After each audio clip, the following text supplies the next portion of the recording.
Hey, Magic fans, welcome back. This is your captain speaking here on Capnclydes MTG. Hot off the press, or lukewarm if you've been paying attention, I guess. Some people said a few things to me, so I guess I'll make a video. I kind of already did, but hell, let's do it again. Standard is popping off with tons of new decks, and cards are coming out of the woodwork. Today, we're going to talk about one of those decks, which is sneaking around the internet that nobody's really talking about yet. That's really good and has caused a major price spike in Urbrass Forge. So, don't forget, comment, like, subscribe, hit that notification bell. Try and get to 2,000 subscribers. Once we do, it is giveaway time once again. And every milestone afterwards. Links in the description on where you can pick up cards from the box opening series to also support the channel.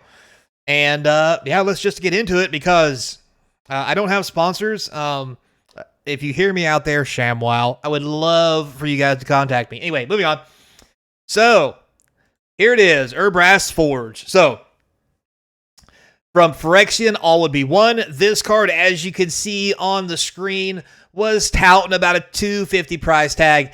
You can see it by the top there. It says $20. But over here on the right by the market price, you can see it has calmed its britches down to about $12. But that's only because people went, holy shit, $20, I'm going to sell mine. And I don't blame them. It's a rare. But this thing's insane. It's a red and 2 colorless if you don't know. At the beginning of combat in your turn, you put an oil counter on it. It then makes a X1 red Phyrexian horror creature token with trample and haste, where X is the number of oil counters on it. So it makes a 1-1, then a 2-1, then a 3-1, so forth and so on until it gets so big that you just ain't blocking. Anyway, why is this card suddenly so good? Why is it suddenly from a $2, $2.50 card to $20? Well, I got one word for you. Rotation. So we talked about it on the channel before. As rotation hits and all the current powerful cards that really push these other cards that I don't want to say are mediocre, but are less powerful out of the format, plus new sets coming in with new synergies that can really push those other cards to the top, we have hit that situation. Now, there are plenty of other decks out there that are good, that are fat. There's Red Rush, yada, yada, yakety spackety. But the thing is, this plays in every red deck, and it plays well.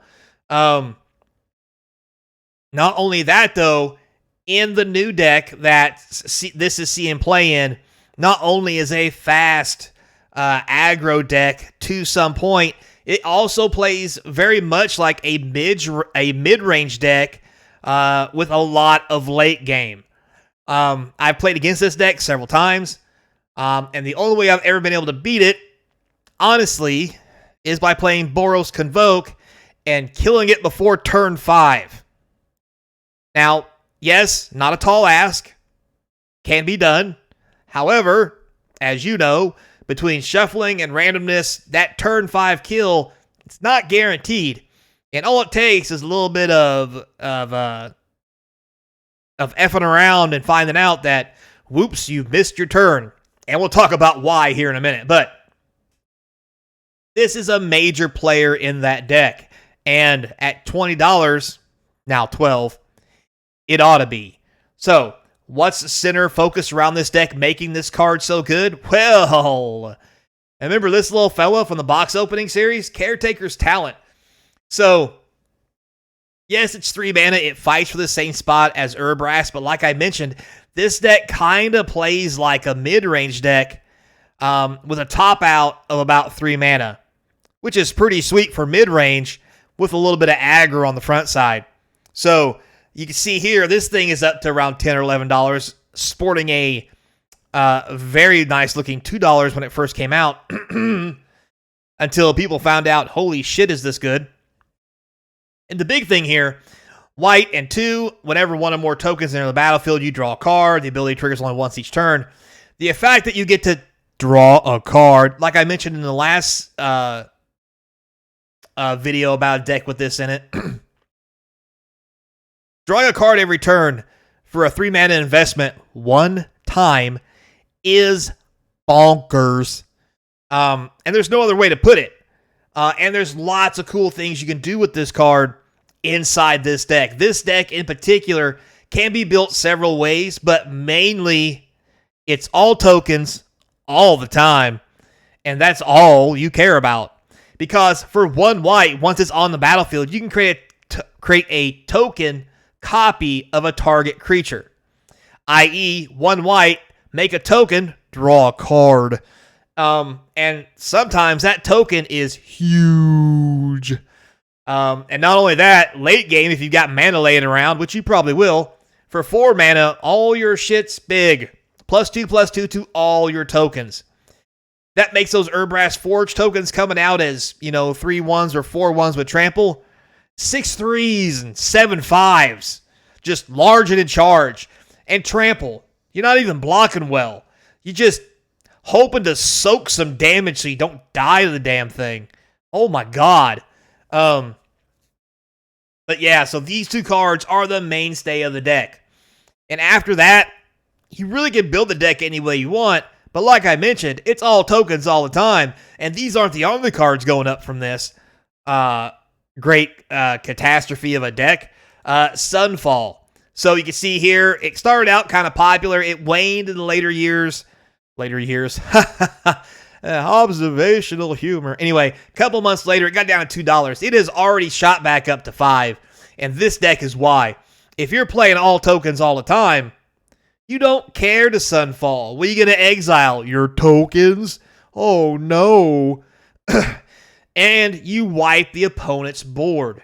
So your first couple tokens you lay out, you can block with them, let them die. All you're doing is trying to get to 5 mana or 3 for some forge action, and the race is on. And then once you get to this point, let's see. Let's say you have, I don't know, we'll be generous. Say just 2 tokens, which that's a joke, in play, and your opponent has 2 creatures in play. All right?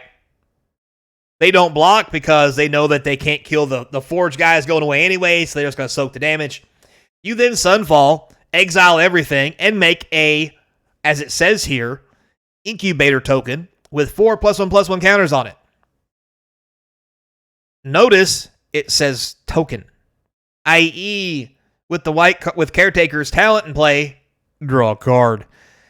And then, if you remember on Caretaker's talent for 1 white, you can copy a creature. This 4/4 that you can activate for 2 mana, you can then copy for 1 white and make another 4/4. And I'm being generous when I say 4/4s. When I play online, whoa, if I'm not watching what I'm doing, this thing's a 6/6. It's impossible to kill. And then they just tap 4 mana into Caretaker's talent, and the damn thing's so large I can't do anything about it.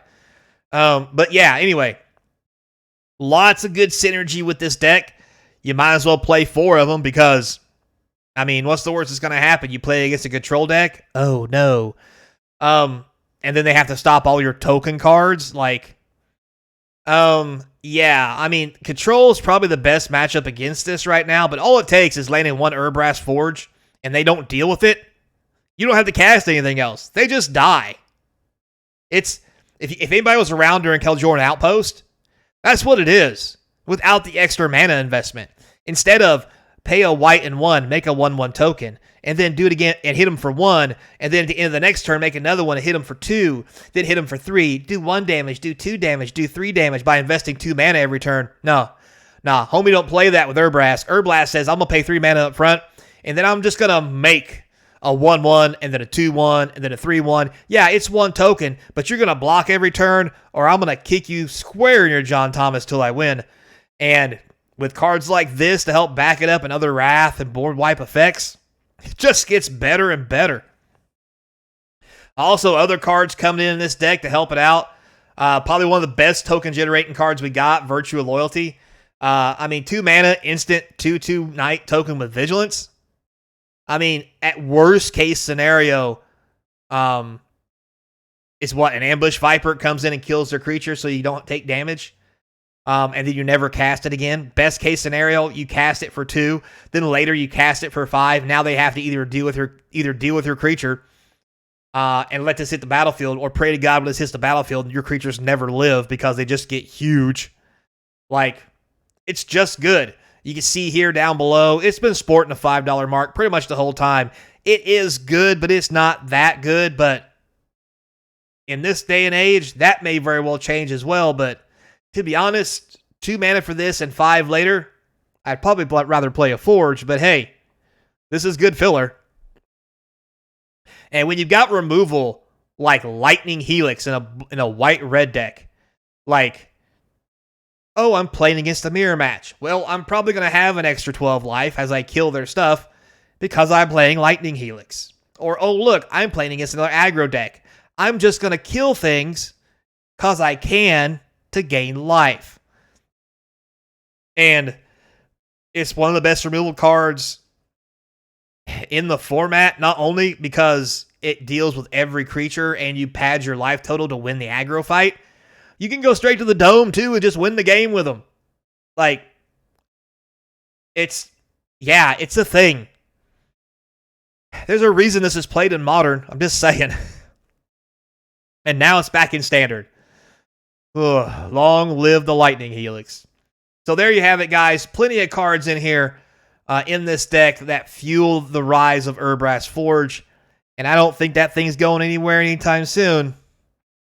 Unless somebody can find a real good deck that kills tokens and artifacts and enchantments and creatures.